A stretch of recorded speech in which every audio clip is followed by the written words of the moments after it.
Breaking News hari ini. Bertempat di Hotel Furaya Pekanbaru pada Kamis sore 10 Maret 2016, Kanwil Kemenak Riau gelar rapat kerja Raker pasca Rakernas Kementerian Agama RI yang diadakan di Hotel Century Park, Jakarta pada Februari lalu. Kegiatan ini dihadiri oleh PGS Kanwil Kemenak Riau, Dr. Nandas Haji Mahyudin MA, Kabak TU Kanwil Kemenak Riau, para Kabid, Kakan Kemenak Kabupaten Kota, para pembimas, pejabat eselon 4, kepala madrasah, serta Kabak TU Stein Bengkalis.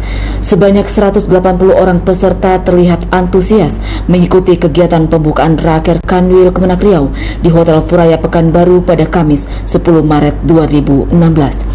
Terdiri dari 30 pejabat dari Kanwil Kemenak Riau, 78 pejabat utusan kabupaten kota, kepala madrasah sebanyak 69 orang, kepala madrasah Man IC, Kabak TU Bengkalis, dan 1 orang lainnya dari UIN Susko. Kegiatan Raker yang dibuka langsung oleh PGS Kanwil Kemenak Riau ini akan dilaksanakan selama 3 hari ke depan dengan mengusung tema meneguhkan revolusi mental untuk Kementerian Agama yang bersih dan melayani. Bapak-bapak dan ibu-ibu, para peserta Raker yang berbahagia, hari ini kita akan mengikuti satu momen yang sangat penting, rapat kerja yang intinya kita berharap bagaimana supaya dari rapat kerja ini bisa lahir program-program yang betul-betul kita harapkan bersama dan bisa menyentuh seluruh lapisan masyarakat, khususnya masyarakat beragama yang ada di Provinsi Riau. Kenapa demikian? Karena kita tahu bahwa kita berada di dalam satu pemerintahan yang diberi tugas oleh negara untuk melakukan pembinaan pelayanan di bidang keagamaan. Nah, oleh karena itu, ini semua harus bisa kita kerjakan dari seluruh lini yang ada di jajaran Kementerian Agama. Apa pelayanan agama, pelayanan haji, pendidikan, dan lain sebagainya, ini harus bisa berjalan dengan baik. 2017 yang kita akan coba lakukan pembahasan pada Raker ini, panitia sudah laporkan akan ada beberapa narasumber, kemudian nanti ada sidang-sidang komisi. Nah, tentu kita diharapkan pada sidang-sidang komisi ini nanti bisa melahirkan program-program yang bisa menyentuh kepentingan masyarakat. Pada kesempatan tersebut, Kasubag Perencana Keuangan Haji Anasri Nurdin dalam laporannya menyampaikan, mengawali tahun 2016 ini kita patut berbangga mengenai capaian beberapa prestasi yang diperoleh oleh Kanwil Kemenak Riau. Namun demikian, kita juga sekaligus harus dihadapkan pada regulasi-regulasi yang masih sangat perlu telaahan kembali. Mengingat pada tahun 2015 lalu anggaran untuk Sekjen sendiri masih mengalami pemotongan sebanyak 60%. Hal ini menurutnya memerlukan perjuangan sekaligus kesiapan kita dalam program yang berbasis kepada data dukung yang realistis dan kebutuhan yang prioritas. Selanjutnya, Anasri mengatakan bahwa tujuan kegiatan Raker ini adalah pertama untuk mengetahui sejauh mana hambatan, problem, serta besarnya anggaran yang terlaksana di tahun 2015. Kedua, untuk menyusun langkah-langkah strategis di dalam pelaksanaan APBN 2016. Ketiga, untuk menyusun draft RKAKL tahun 2017. Dan terakhir, untuk menyamakan persepsi yang berbeda-beda dalam tupoksi serta hal-hal yang berhubungan dengan pelaksanaannya. Mengakhiri laporannya disebutkan bahwa beberapa materi yang akan dipaparkan pada Raker 2016 ini diantaranya adalah tentang bagaimana kebijakan anggaran Kemenak tahun 2016 dan 2017 oleh Kepala Biro Perencanaan Kemenak RI Dr. Nandas Haji Ahmad Lutfi MM. Kemudian materi yang berkaitan dengan kepentingan umat yang dipaparkan oleh Direktur Pemberdayaan Zakat di Jen Bimas Islam Kemenak RI Dr. Nandas Haji Tarmizi Tohor MA. Dalam arahannya, PGS Kanwil mengatakan urgensi diadakannya raker ini tak lain sebagai media dalam merumuskan program-program kerja pada tahun 2016, pun sebagai ekspektasi, refleksi, sekaligus evaluasi terhadap kinerja seluruh jajaran aparatur di lingkungan Kanwil Kemenak Riau. Saat ini tuturnya, Kanwil Kemenak Riau tidak hanya sekedar mencapai presentasi kinerja terkhusus masalah anggaran saja. Menurutnya, presentasi besar memang sangat diperlukan, namun harus sesuai dengan output yang sudah dilaksanakan. Tidak akan ada gunanya realisasi anggaran yang besar jika output yang kita lakukan tidak tercapai. Kita patut bersyukur bahwa realisasi anggaran Kanwil Kemenak Riau bisa mencapai 91,68%, melampaui rata-rata nasional yang hanya 86,57%. Izinkan kami menyampaikan laporan singkat pelaksanaan rapat kerja kantor wilayah Kementerian Agama Provinsi Riau dan jajarannya tahun 2016. Bapak PGS yang kita muliakan, mengawali tahun 2016 kita cukup berbangga dengan capaian beberapa prestasi yang kita peroleh, itu berkat kerjasama dan komunikasi antar kita yang mengelola tupoksi dan anggaran di Kementerian Agama. Walaupun demikian, kita dihadapkan kepada beberapa regulasi-regulasi yang perlu kelemahan yang bermuara kepada persepsi, dan kita juga berusaha untuk merebut APBNP 2016, di mana anggaran 2015 kita lebih kurang 60% untuk sekjen itu diamankan atau Menurutnya perlu data yang kuat dalam menyusun program-program dalam bekerja di masa datang. Jika data kita kuat, insya Allah program-program yang kita hasilkan akan bisa tersentuh secara komprehensif. Ditambahkannya, sesuai dengan tema raker tahun ini, meneguhkan revolusi mental untuk Kementerian Agama yang bersih dan melayani, beliau menumpangkan harapan yang besar kepada seluruh ASN Kanwil Kemenak Riau untuk dapat melakukan revolusi mental yang dicanangkan Presiden secara terus-menerus. Jika dulu ASN kita selalu ingin dilayani, hari ini mindset tersebut sudah sepatutnya dirubah. Justru kita sebagai ASN lah yang melayani. Mengakhiri arahannya, Mahyudin berpesan, jadikanlah raker ini sebagai momentum untuk melahirkan program-program unggulan bagi masing-masing satker, baik itu madrasah, KUA, KAKAN Kemenak Kabupaten Kota, demi kemajuan Kemenak di masa yang akan datang. Kegiatan tersebut diakhiri dengan pembacaan surat keputusan Kepala Kantor Wilayah Kementerian Agama Provinsi Riau nomor 162 tahun 2016 oleh Kabak TU Kanwil Kemenak Riau. Penghargaan kepada satker terbaik pengelolaan administrasi anggaran dan BMN di lingkungan Kanwil Kemenak Riau. Adapun satker terbaik tahun 2015 adalah terbaik 1 diraih oleh Kan Kemenak Inhil, terbaik 2 disabet oleh Kan Kemenak Bengkalis, dan terbaik 3 diraih Kan Kemenak Rohil. Sementara itu Kuansing meraih harapan 3, Kota Pekanbaru harapan 2, dan Kabupaten Siak mendapatkan harapan 1. Kemudian untuk kategori satker madrasah terbaik seprovinsi Riau, terbaik 1 dari MTSN Bukit Batu Kabupaten Bengkalis, terbaik 2 dari Mansrat Panjang Kabupaten Meranti, terbaik 3 dari Min Merangin Kabupaten Kampar. Selanjutnya harapan 1 dari MTSN Dumai, harapan 2 MTSN Tembilahan Kabupaten Inhil, dan harapan 3 dari MTSN Selat Panjang Kabupaten Meranti. Bapak melihat potensi bakat yang tinggi sekarang ini, apakah prioritas utama dalam upaya mengoptimalkan pemberdayaan zakat yang ada di Indonesia? Ya, saya coba membuat ke depan ada 7 program prioritas, diantaranya bagaimana tenaga yang pengelola di lembaga-lembaga zakat ini termasuk Basnas itu kita terus bina menjadi tenaga yang profesional dalam pengolahan zakat ini.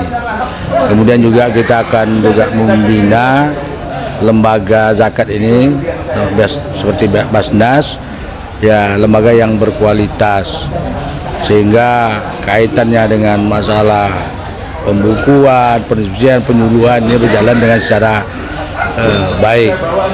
Nah, kemudian juga kita akan memperkuat untuk menjadikan lembaga-lembaga di luar Basnas, LAS itu untuk bersinergi dengan Basnas yang selama ini seolah mereka jalan sendiri. Undang-undang mengatur bahwa lembaga LAS ini di luar Basnas itu berkewajiban melaporkan apa yang mereka lakukan dalam pengumpulan pendistribusian zakat itu kepada Basnas. Alhamdulillah kemarin sudah disepakati, mereka siap untuk membuat laporan ke Basnas tentang pengumpulan pendistribusian daripada LAS yang ada di luar Basnas itu. Ini sudah kita lakukan kemarin. Yang juga kita akan memprogram ke depan ada semacam dai motivator tentang masalah zakat ini. Kita akan latih para dai kita ini tentang masalah zakat dan undang-undang zakat, sehingga kita berharap dai inilah nanti akan mensupport di dalam pengajian-pengajian ceramah mereka tentang masalah zakat. Karena selama ini saya lihat para dai ini sangat minim sekali pengajian-pengajian kaitan dengan masalah zakat, sehingga orang tidak dapat informasi tentang masalah zakat ini, baik dari segi syar'i maupun di segi undang-undang yang diatur dalam negara ini tentang masalah zakat. Nah, kemudian juga kita memperkuat ada audit syariah kepada lembaga-lembaga pengumpulan zakat ini, sehingga jangan nanti salah di dalam penggunaannya. Kita akan melakukan audit, memperkuat audit ini kepada lembaga-lembaga zakat, baik itu Basnas termasuk LAS yang ada. Ini akan kita audit, namanya audit syariah, sehingga jangan nanti salah di dalam penggunaan zakat itu sendiri. Nah, juga saya akan berusaha ke depan bahwa ada semacam database yang jelas, ya, seperti semacam zakat dalam angka. Harus ada buku yang bisa memaparkan secara keseluruhan tentang masalah kekuatan zakat, kemudian juga zakat yang terkumpul, data orang miskin, berapa yang terbantu, berapa yang belum. Itu akan kita coba nanti ke depan ada buku zakat dalam angka seperti itu, ya. Kemudian tentunya dengan yang Bapak sampaikan itu ya, lembaga zakat itu secara otomatis tertuntut untuk mampu melakukan transparansi dalam organisasi zakat itu sendiri. Nah, menurut Bapak hal apa saja tuh yang bisa dilakukan untuk mewujudkan hal tersebut? Iya, jadi ini di samping mungkin kita memperbanyak spanduk, baliho dan sebagainya, kita akan memperbaiki terus IT yang ada di kita dengan yang disebut aplikasi zakat itu, sehingga orang klik di mana-mana mau berzakat dan sebagainya itu mudah terlaksana, sehingga antara Basnas dan Kementerian Agama, antara Basnas dengan lembaga-lembaga zakat yang ada itu sudah punya link IT, sehingga ini mempermudah orang untuk transparansi terhadap zakat ini. Ini untuk memperkuat kepercayaan masyarakat kepada lembaga-lembaga pengumpulan zakat ini, sehingga ke depan orang tidak langsung berzakat kepada mustahik yang penerima zakat itu, sehingga tetap melalui lembaga-lembaga yang ada. Tentunya ini akan terjadi apabila lembaga pengumpulan zakat ini punya transparansi yang jelas terhadap publik, ya. Misalnya mungkin orang mau berzakat nanti lewat HP saja sudah bisa nyetorkan zakatnya. Ini akan ke depan kita akan programkan seperti itu, ya. Terus menurut Bapak faktor apa yang membuat persentase pengumpulan zakat kita itu masih kecil, sementara kan dikatakan oleh Ketua Basnas kita itu potensi zakat kita itu bisa sampai 200 triliun per tahun. Iya, betul, kan? betul. Ini masih 15% gitu. Ya, saya lihat juga memang sosialisasi tentang masalah zakat ini masih kecil kita lakukan. Tenaga Basnas, tenaga Kementerian Agama itu sangat terbatas sekali untuk mensosialisasikan zakat ini di tengah masyarakat, termasuk keterkaitan undang-undang. Makanya saya sampaikan tadi itu perlu ada dai-dai motivator yang membantu kita untuk mensupport masyarakat terhadap ini. Nah kemudian mungkin juga tadi itu mungkin ada rasa kekurang percayaan orang kepada lembaga-lembaga, bisa juga ini menyebabkan orang kurang berzakat, karena masih ada kelompok-kelompok yang berzakat itu langsung kepada mustahik, ya, langsung kepada penerima zakat itu tidak melalui lembaga-lembaga yang ada. Jadi ini termasuk menjadi ya mungkin penyebab belum semua orang yang harus berzakat itu melakukan zakat itu. Nah, yang kemudian kita punya undang bahwa ketika orang berzakat ini bisa mengurangi orang untuk membayar pajak. Ini juga hampir belum terrealisasi selama ini. Ini akan kita tinjau kembali nanti seperti apa. Mungkin kita juga akan koordinasi ke depan dengan Dirjen Pajak sehingga orang bisa untuk berzakat secara otomatis itu. Ya, ini juga penting. Ya, ini penting karena orang merasa double zakat juga, pajak juga. Padahal undang-undang ada, padahal undang-undang juga ada mengatur. Faktor-faktor ini juga barangkali menyebabkan belum tercovernya semua ini. Dan kemudian Basnas yang ada itu kan orang swasta semua. Nah kita ke depan ingin nanti mungkin sekretariatnya adalah pegawai negeri di Kementerian Agama. Dan insya Allah ini sedang digodok aturannya. Misalnya sekretariat Basnas itu ya pejabat dari Kementerian Agama. Nanti ada pegawai Kementerian Agama, ini lebih fokus di dalam pengelolaan zakat itu, artinya tidak sambil-sambilan saja lagi. Nah ini termasuk ya faktor barangkali belum terrealisasinya secara maksimal pengumpulan zakat yang ada di Indonesia ini. Nah kemudian sebetulnya angka data yang kita dapat selama ini cuma dari Basnas, sementara di luar Basnas banyak lembaga-lembaga zakat yang mengumpulkan juga zakat. Angka-angka ini kan belum tercover oleh kita karena laporan tidak masuk ke Basnas. Nah, tapi alhamdulillah kemarin sudah disepakati, insya Allah tahun 2016 ini angka-angka itu akan tercover secara keseluruhan. Karena kesepakatan las-las yang ada, lembaga-lembaga zakat di luar Basnas itu sudah sepakat untuk membuat laporan kepada Basnas. Ini akan bisa tercover semua. Ya, jangan-jangan yang selama ini 15% yang dipikirkan oleh para ahli itu ini hanya yang di Basnas, ya, tidak tercover yang berada di luar ya Basnas. Padahal saya lihat lebih besar lagi terkumpul dari zakat itu di luar Basnas. Iya. Nah, berkaitan dengan hal itu Pak, kualitas seperti apa yang harus dimiliki seorang pengelola Basnas? Iya, yang pertama ya kualitas IT, ya kualitas mereka betul-betul punya ilmu yang berkaitan masalah zakat dan profesionalisme tentang itu, dan mereka cuma punya loyalitas untuk terus terjun ke masyarakat. Nah kemudian juga terus untuk menguasai aturan-aturan perundang-undangan yang ada. Ini hal seperti ini ada dikuasai orang-orang yang berkecimpung dalam pengelolaan zakat itu. Kalau tidak dia ini akan, kalau ini tidak dilakukan ya kita khawatir nanti ya akan seperti apa yang ada selama ini tentang masalah zakat ini. Ya.